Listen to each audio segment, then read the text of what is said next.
Welcome to this video where I will introduce you to how to use the educational version of the Power Market Simulator. The content of my presentation here is I will show you how the supply and demand curves they are constructed, and then I will show you what kind of decisions the user can make within electricity production, within power transmission, and within electricity consumption. And finally, I will show you what kind of calculations the user can make. But let's go inside the Power Market Simulator. Now I'm inside the educational version of the Power Market Simulator. And as you can see here, we have three fictitious areas, VE1, VE2, and HY. And if I right click here on one of the areas, we can see what kind of power units there are in VE1. We have here the supply curve, and we have the demand curve here. And the supply curve here consists of a onshore wind turbine with the capacity of 800 megawatts. And there is also an offshore unit here of 500 megawatts. We have a coal-fired unit here on 1500 megawatt, and we have an older coal-fired unit here with a capacity of 1000 megawatt, and then we have combined cycle natural gas-fired unit here, and we have a gas turbine unit here. In the other areas here, we also have the supply curve. As you can see here, in V1 we have nearly the same types of units as in V1, and here in HY we have hydropower units here, and we have nuclear power plants here, and then we have a biomass fired unit here, and we have an oil fired unit here. And this here is the demand curve. I'll now go back to V1 here and explain how the supply curve is constructed. You can see here that this unit here, its production starts here at 0, and when it produces at its maximum, then it produces 800 megawatt. If the consumption is higher than that, we will put into operation this wind turbine here, the offshore wind turbine, and it starts here and ends here with the full capacity, and the price here, the marginal price of this unit here is 4.46 euros. And at this point here on the supply curve, we start with this coal-fired unit here. Here it produces 0, and then at this point here it produces its maximum, and it has a marginal price of 68.96 euros. If this unit here is not enough to fulfill the demand, then we will start up this unit here, and it starts here at 0 production and ends up here with maximum production, which is 1000 megawatt, and it has a marginal price of 74 euros. This unit here starts with 0 production here and ends here with maximum production, and it has a marginal price of 86 euros. And then finally, this unit here starts with 0 production and ends up here with a production of 1500 megawatt, and the price here is 114. And this here is the demand curve. It is not price dependent, it's in fact price independent here, but it is, as I will show you later on, it is possible to introduce flexible demand. This demand here will of course depend on the time of day here. Here it is during nighttime, this here is during daytime, this here is in the evening, and it also depends on the season. If I say now we have winter, the demand will increase during winter, and during autumn and spring it will reduce here. And here you can set the type of day, the day type. Here, if it is a working day, the demand will increase, and if it is a Sunday, the demand will decrease. The user can set these values and then define what kind of demand you want to use in your calculation. I'll now go back here and say it is a spring and Saturday. And we have here the time is between 11 and 12 o'clock. I can say now I am a producer and I have to define the price I have to pay for instance, fuel and CO2 quotas. Then I go here and say I'm commercial and I'm going to buy fuels and CO2 quotas. And then if here I change the price of coal and the price of natural gas, then these marginal costs, they will also change. So here, if I, for instance, increase the cost of coal here, then the coal-fired units, they will have a higher marginal price, as you can see here. The gas-fired units, they are not influenced by this, but the coal-fired unit, they will have a higher marginal cost if I change the price of coal. If I also here change the price of natural gas here, then units here using natural gas, they will have a higher marginal cost.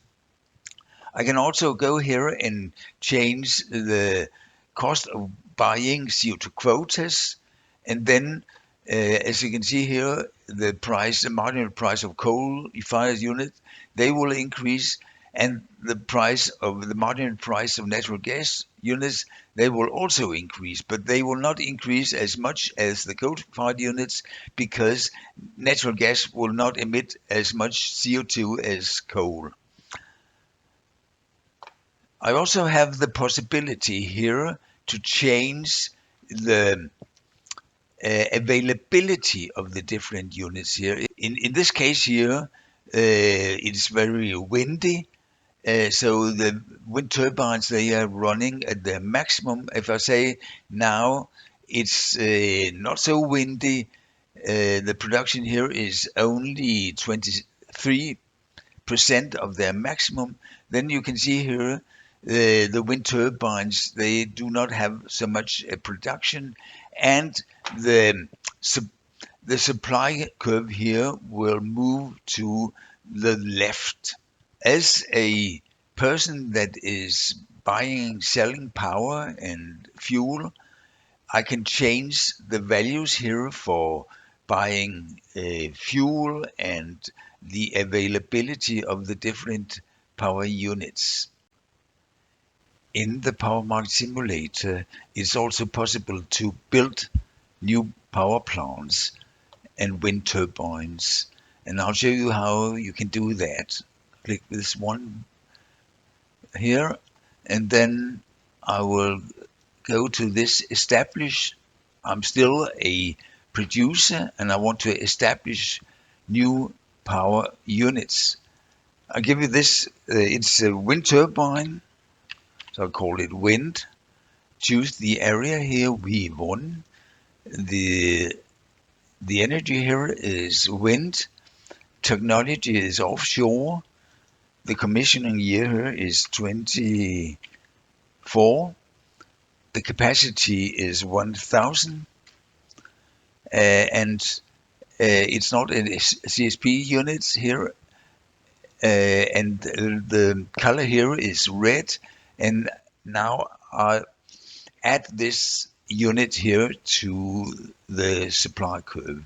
And here now I will set back the units here and say now the wind is 100%. So when we look here, then you can see here that we have the onshore unit here. We have one offshore unit here that is have a marginal price of 3.16 euros, and then we have an older offshore wind turbine here with which have a marginal price of 4.46 euros. So in this way here, I can in fact insert different kinds of power plants and power units here in my in the different price areas. If I now go here and now I want to make a calculation, I then click here on this here, and then I say I want to calculate area prices. I left click here on the different areas that should be included in my calculation, and then I calculate area prices. And as you can see here, we get the area prices, and they are different for each area. If I right click here on V1, then you can see here that the marginal unit, these units here are running at their maximum. This unit here is part loaded, and it is this unit that would set the area price in V1, and the area price will then be 4.46 euros. This unit here will not be running at all. If I go here to the other areas here in V1, you can see here that this unit here will run at its maximum, this unit will run at its maximum, this unit here will be part loaded because it will run from here to here and not maximum. And this unit here will be the unit that set the area price in V2. And the same for HY here. It is this unit here that set the area price because it is this unit that is part loaded. At this moment here, we don't have any connections between the different areas. I can also build transmission lines between the different areas, and then I have to choose to be a TSO, transmission system operator. So now I want to establish a transmission line between V1 and HY here. And I say that the capacity of this line should be 500 megawatts here. And the name is V1 HY. And it is commissioned year 2000, for instance. And now I add the connection here, and as you can see here, it is this connection here, and it's the only one we have. If I go here and say now show me the transmission lines between the different areas, then you can see there is a transmission line here of 500 megawatt. If I now do another area calculation here, you can see that the prices in these two areas now, they are now the same. The price here in VE2 is not affected because we don't have any transmission lines between these areas here and VE2. But if I right click here on VE1, you can see here that the demand in VE1 is this here, the black one, and you can see the production here is the red one, and we produce more than the demand because we are exporting power to HY. And this unit here is not running. This unit here is running at its maximum. If we now look here on HY, you can see here that in HY we have this here is the demand, and we are in fact only producing this here. In this case here, we are importing the capacity from the demand to the production. And the price here, it is in these two areas, it is this unit here that is in fact part loaded, and it is therefore this unit here that will set the price in the two different price areas. I will now show you how you can change data for existing units. So I look up here, now I'm a producer, and then I say maintenance extra here. I choose to say that I want to change data for units in VE2. And here I have the different types of units in VE2. I say I will change data for then the cold 4 unit here. You can see here we have the data when it is commissioned and when it will be decommissioned, the capacity, the efficiency. If I, for instance, want to change the value of the efficiency for this unit here, this cold 4 unit here, I say now the efficiency should only be 0.3. And then you can see here the marginal cost of this unit here will then increase because you have to buy more coal and more CO2 quotas. And you can see now the efficiency has changed. In this way, you can change data for all the units in the system here. I will change the data back to the original data here and say the efficiency is 0.5, for instance here, and then save this. And then again, we have a marginal cost of 63 euros per megawatt hour. I will now show you how you can build units that will make the demand curve flexible. So go here and say now I'm responsible for consumption, and I want to build a unit here, establish a flexible unit. I call it power to X. A power to X unit here, choose the area, V1, choose the energy. It's a chemical plant. It produces hydrogen, and it is commissioned here in year 2023. The capacity is 1500 megawatt. I use the color blue here.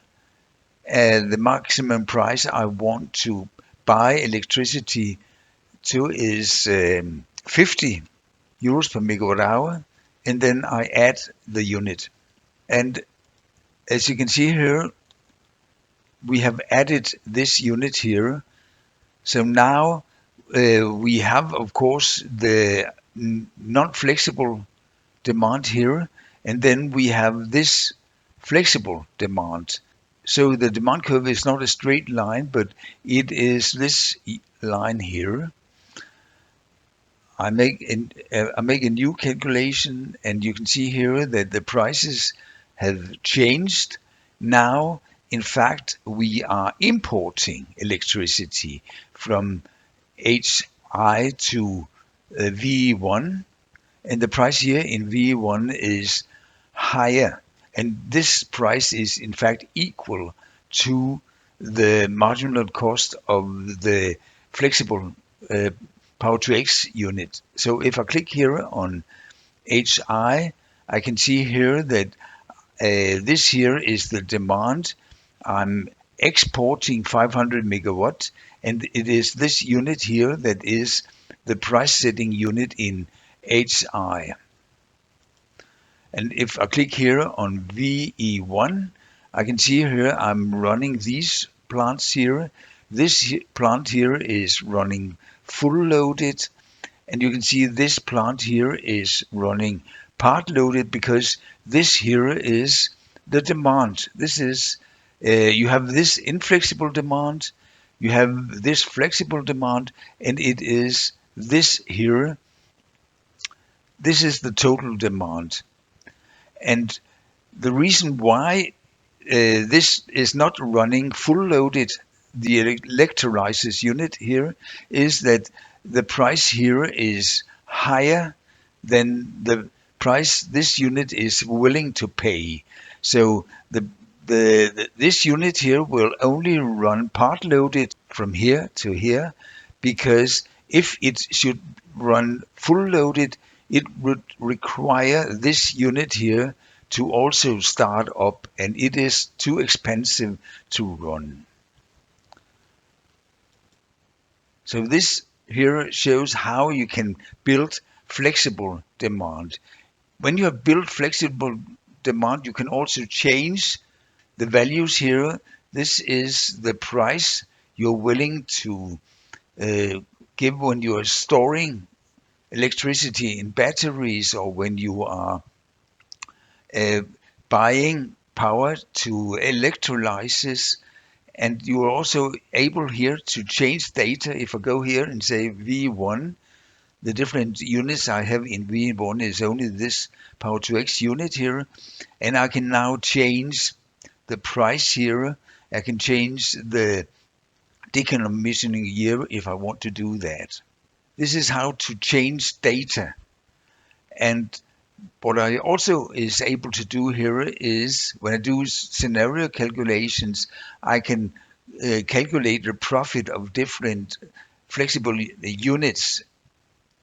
I can change the increase in consumption, yearly increase in consumption here in each area, and I can set a price ceiling in each area, and I can change the consumption values hour by hour in the different areas.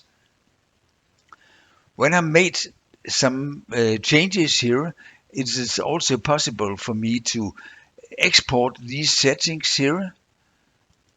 And when I export the settings here, the data, they are stored on my own computer. And when I want to continue making calculations, I can import the settings here and continue with the settings I've set up. But what I want to do now is that I want to show you how to make a scenario calculation. I refresh and start from scratch again here.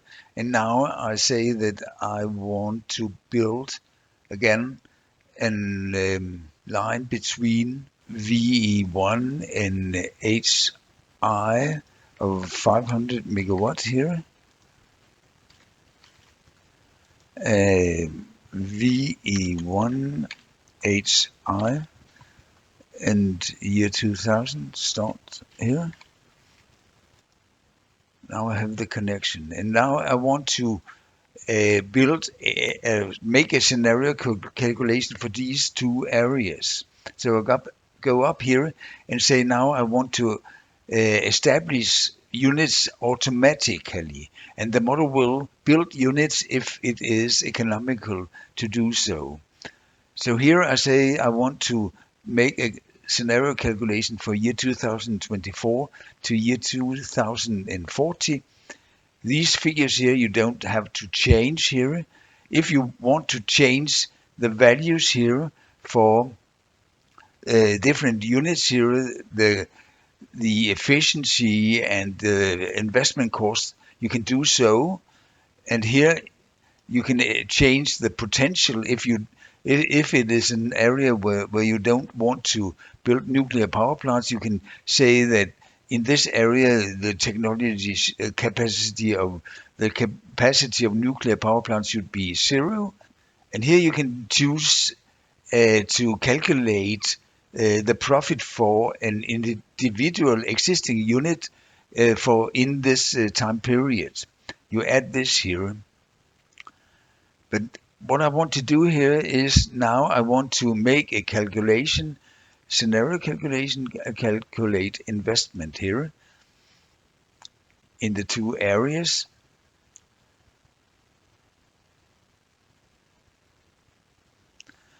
And now I want to see what the have been invested in. I can see here some economical figures here, and I can see here what the model have invested in. Here in V1, it is photovoltaic and onshore wind in these years here, and in HY, there's no investment until year 2039, where the model will invest in photovoltaic and onshore wind.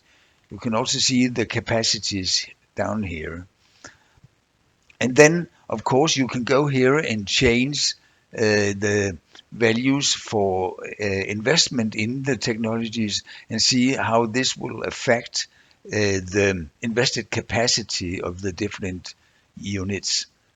Now I've been going through all the possibilities of making analysis with the Power Market Simulator education version. And now it is up to you to use the model.